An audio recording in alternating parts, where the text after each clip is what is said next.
We've all heard of steak and onions, but a lot of us don't realize the brilliance of shrimp and onions. Barbecue shrimp and onions on little delicious tostadas. Enough talking, let's get into the action. First things first, we're going to take a look at all of our ingredients and decide what's going to take the longest. How are we going to layer these ingredients so that they come together in the end like a symphony, right? It's multiple things happening at the same time, but one concise message. So I want to caramelize these beautiful yellow onions. The sugar content in these are second to none. I don't want to use a red onion, that gets a little weird. I get a lot of char. Here we're going to have a beautiful deep caramelization. Those residual sugar is going to be awesome. So conveniently, we've stabilized our Kamado Big Joe 2 at 350 degrees. That's my magic temperature, if you will. And I've got a cast iron griddle. This has been my workhorse for years. It's you know, on one side it's riveted, on the other side it's just a griddle, and you can do so much. It's almost like a I don't know, 24-inch in half diameter here, flat top, right? So let's go ahead and get a little oil on there, put our onions on, start caramelizing them, then we'll start thinking about adding our shrimp when we're almost to that beautiful sugary point. Shrimp's one of the simplest proteins to cook I know. Just a touch of oil and a bit of your favorite seasoning. Today we're going to be using Lane's Barbecue Salt, Pepper, Garlic, one of my favorites. Now we're ready to rock on the griddle.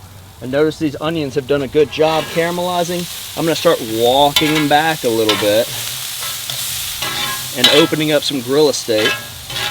What an aroma. Yeah, I mean, caramelized onions and shrimp, two simple things, two of the best folks I know getting together, right? Here we go, a little shrimp right there. And notice that soft sizzle. So we could be going at a higher rate, 400, even 450 if we wanted to blast through that caramelization.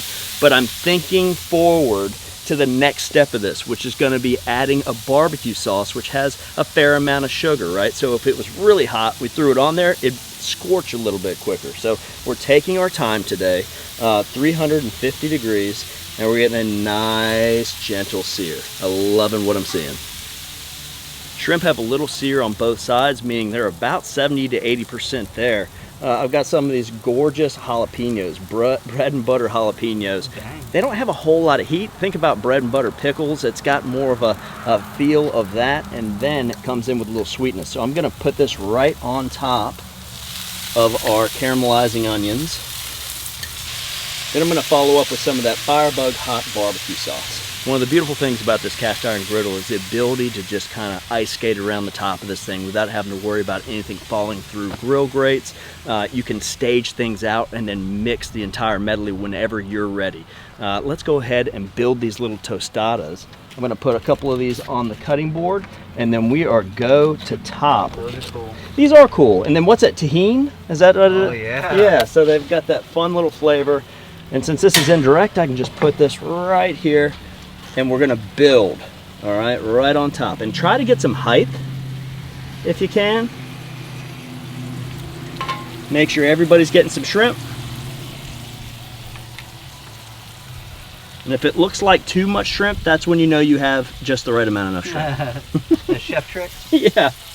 To finish these beauties off, I just want a little creaminess from the avocado. So I like to split these in hand, do the little Oreo twist there, and then we're gonna draw some lines, okay? So just don't cut through the husk, obviously, and if you're more comfortable putting this on the board and cutting, feel free to do that.